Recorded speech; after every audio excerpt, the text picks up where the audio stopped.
বিসমিল্লাহির রহমানির রহিম।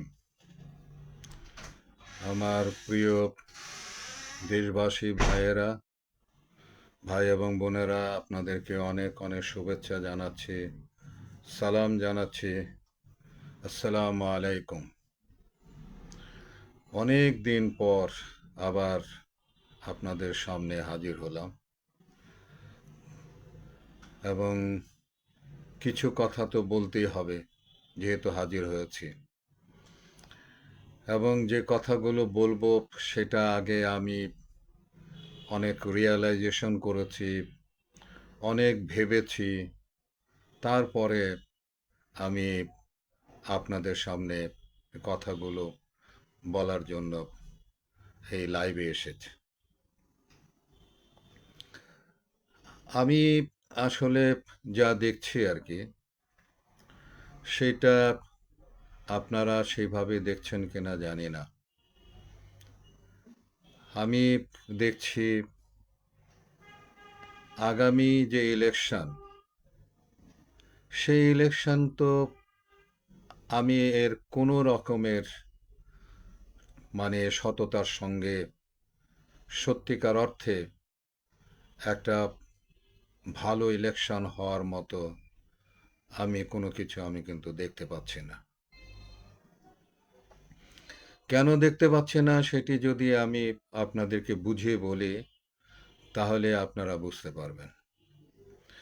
কারণ একটা ভালো নির্বাচনের জন্য প্রথমত হলো গিয়া যে আইন শৃঙ্খলা বাহিনীর দরকার হয়, এবং আইন শৃঙ্খলা বাহিনীর সততা, নিষ্ঠা, এগুলো দিয়ে একটা নির্বাচনের জন্য ব্যবস্থা করতে হয়। নির্বাচন কমিশন, আপনারা দেখেছেন যে নির্বাচন কমিশন নির্বাচনের সময় পুলিশ, র্যাব এবং মিলিটারি, প্রয়োজনে মিলিটারিকে ব্যবহার করে।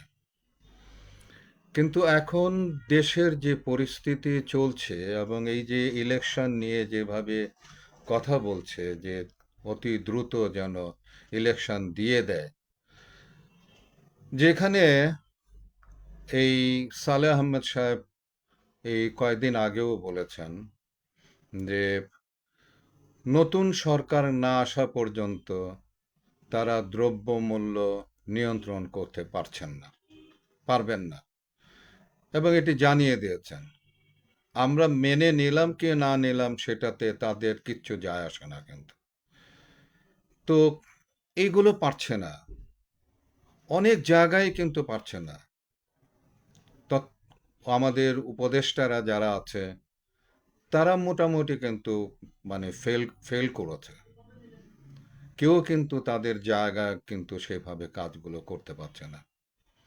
আপনি দেখেন যে স্বরাষ্ট্র উপদেষ্টা, এ তো তার কথাবার্তাই তো কেমন যেন মনে হয়, তাকে তো মনেই হয় না যে একটা স্বরাষ্ট্র উপদেষ্টা। স্বরাষ্ট্র উপদেষ্টার যে গার্ডস থাকা দরকার, সেই গার্ডসই তো তার নাই, কিরকম ভাবে কথা বলে।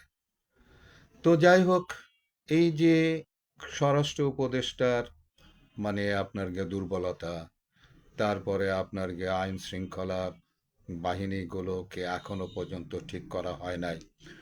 যে পুলিশ ছিল সেই পুলিশ যারা যারা পালিয়ে গেছে, তারা এখন বাইরে গিয়ে রীতিমতো আন্দোলনও শুরু করে দিয়েছেন। ফ্যাসিস্ট আওয়ামী লীগের পক্ষ নিয়ে তারা কিন্তু এখন আন্দোলনও করছেন, এবং বিভিন্ন জায়গায় কিন্তু আপনার আওয়ামী লীগের লোকেরা কিন্তু এখন রাস্তায় নামছে। কিন্তু এই যে এই বিষয়গুলো মাথায় নিয়ে আমি চিন্তা করছিলাম আর কি, যে এই যে বিশেষ করে বিএনপি, তারা যেভাবে চাচ্ছে, ইলেকশন চাচ্ছে, পাগল হয়ে যাচ্ছে। তো এই যে আপনাকে মনে করেন যে যে সমস্ত জায়গাগুলোর মধ্যে আপনার এই যে চাঁদাবাজি, দখলবাজি, এই সমস্ত জিনিসগুলো, সেগুলোর কি অবস্থাটা আপনারা আপনারা আমাকে বলেন তো।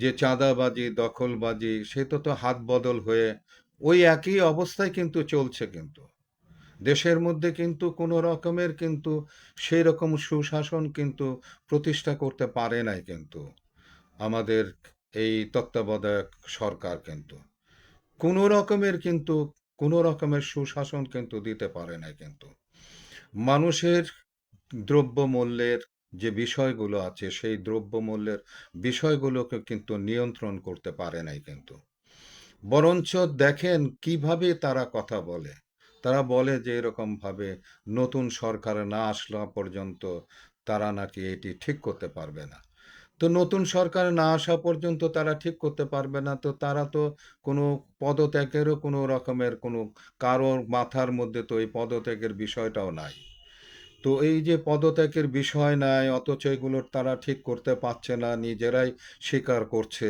যে তারা এগুলো করতে পারছে না পাশাপাশি দেখেন আপনাদের আমরা যে দেখছি যে ছাত্রদের যে রাজনীতি ছাত্রদের রাজনীতির মধ্যেও তারা যেভাবে রাজনীতি করতে যাচ্ছে যেভাবে করার মানে চেষ্টা করছে এবং যেভাবে তারা আগে বাড়ছে তো আপনাদের কি মনে হয় যে একটা ফেয়ার ইলেকশন হবে সকলে ভোট দিতে পারবে এবং সবাই মানে যে আশা আকাঙ্ক্ষা নিয়ে ভোটের কথা চিন্তা করছে যে সকলের আশা আকাঙ্ক্ষা কি সেভাবে পূরণ হবে আমার তো মনে হয় না পূরণ হওয়ার কোনো কারণ তো আমি দেখছি না কিন্তু যে প্রথম কথা হলো যে ইলেকশনটা কে করবে কারা করবে এবং এই ইলেকশনের জন্য যে মেকানিজমের দরকার সে মেকানিজম কোথায় এই পর্যন্ত কি সেই মেকানিজম কি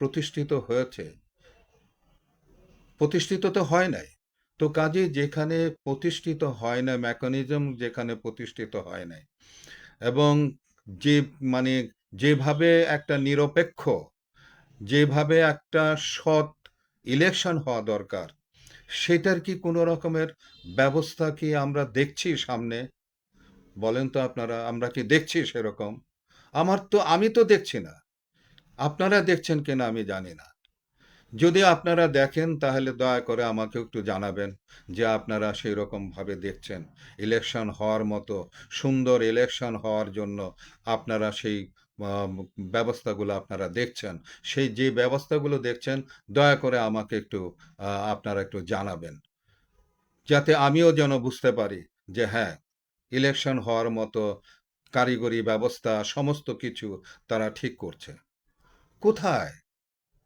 খালি বলতেছে যে ইলেকশন দেবে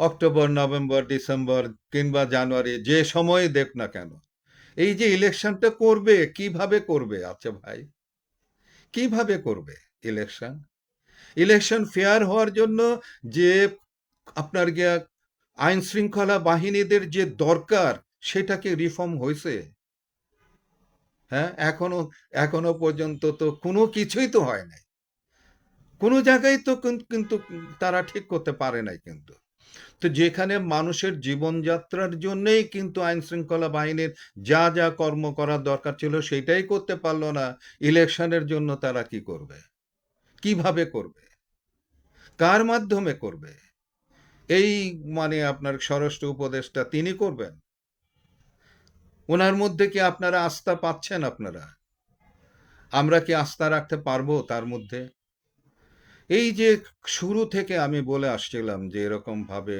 যত দ্রুত সম্ভব পুলিশের মধ্যে লোক নিয়োগ করা হোক সে পুলিশের লোকও তো নিয়োগ করা হয়নি তাহলে এই ভাঙ্গাচোরা প্রশাসন দিয়ে ভাঙ্গাচোরা এই মানে আপনার গিয়ে পুলিশ বাহিনীকে দিয়ে আপনি কিভাবে আপনি ইলেকশন করবেন কিভাবে এটা মানে ফেয়ার হবে কোনো কারণ নাই এবং দেখেন আপনারা যে যেভাবে মানে ওই যে বললাম যে কথাটি যে যে সমস্ত জায়গাগুলোর মধ্যে আগে ফ্যাসিস্ট সরকারের দুর্নীতি ছিল সেই জায়গায় কিন্তু এখন কিন্তু অন্য লোকেরা কিন্তু সেখানে বসে গেছে সেখানে দখলবাজি চাঁদাবাজি সমস্ত কিছুই তো চলতেছে তো সেইখানে যদি দখলবাজি টাকা চাঁদাবাজি সব কিছুই চলতে থাকে এবং এই যে ছাত্রদের নানান রকমের দাবি দাওয়া এটা সেইটা নিয়ে মানুষ তো অস্থির হয়ে গেল ভাই অস্থির হয়ে গেছি আমরা কিন্তু। আমাদেরকে প্রতিদিনেই কিন্তু তারা কিন্তু কষ্ট দিচ্ছে কিন্তু, এবং এইগুলো কিন্তু এই উপদেষ্টারা, এই সরকার কিন্তু মিনিমাইজ করতে পারছে না কিন্তু। তো যেখানে এইগুলোই মিনিমাইজ করতে পারছে না, সেখানে ইলেকশনকে কিভাবে আপনারা সুস্থভাবে ইলেকশন করার জন্য তারা তারা কিভাবে করবে, কিভাবে করবে? আমি দেখছি না কিন্তু।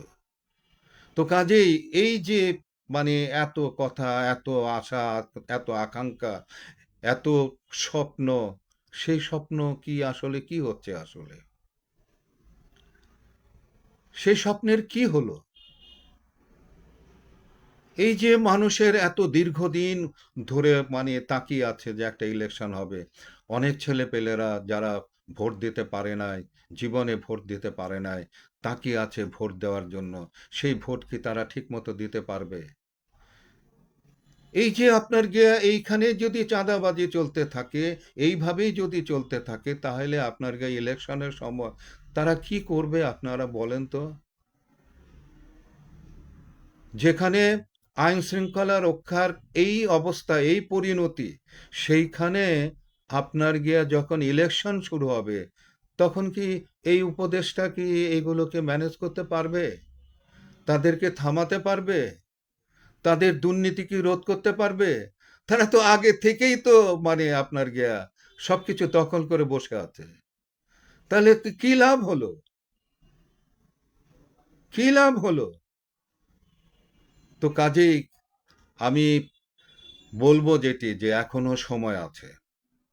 আমি এখনো বলবো সময় আছে, প্রধান উপদেষ্টাকে আমি বলবো যে আপনি যদি এদেশের মানুষের আকাঙ্ক্ষা যদি পূরণ করতে চান, তাহলে আপনার উপদেষ্টাদেরকে শক্তিশালী উপদেষ্টার দরকার আছে। সেই শক্তিশালী উপদেষ্টা নিয়ে আসুন। অন্তত কয়েকটা জায়গার মধ্যে আপনাদের সেই উপদেষ্টাদেরকে বসান, যারা ইলেকশনটাকে অন্তত ঠিকমতো করতে পারবে। আর যদি সেটা না করতে পারেন, তাহলে তো মানুষের যে আকাঙ্ক্ষা সবকিছুই তো আপনারা ধ্বংস করে দেবেন। তো যাই হোক, আমি আশা করব আমার এই ভিডিও যদি আপনার কান পর্যন্ত পৌঁছায় প্রধান উপদেষ্টা, তাহলে আপনি একটু ভেবে দেখবেন, একটু চিন্তা করবেন, এবং আগামী ইলেকশনে মানুষের যে স্বপ্ন, যে আশা আকাঙ্ক্ষা, সেটি যদি পূরণ করার চেষ্টা করেন, তাহলে আমি বুঝবো যে অন্তত মানুষের আকাঙ্ক্ষা পূরণ করার জন্য আপনি চেষ্টা করেছেন। তো যাই হোক, প্রিয় দেশবাসী, আপনারা ভালো থাকুন, সুস্থ থাকুন এবং নিরাপদে থাকুন, এবং সৃষ্টিকর্তা কাছে আমি আবারও দোয়া করছি এই দেশের জন্য, দেশের মানুষের জন্য। এই দেশ এবং দেশের মানুষকে আপনি হেফাজত করুন। আমাদের এই সামনের ইলেকশন যেন আমরা অন্তত একটা নিরপেক্ষ, সেই রকম একটা ইলেকশন যেন আমরা করতে পারি। আমরা যেন দুর্নীতিমুক্ত একটা ইলেকশন করতে পারি। আমরা যেন আমাদের আকাঙ্ক্ষা যেন আমরা পূরণ করতে পারি। আমিন। আল্লাহ হাফেজ।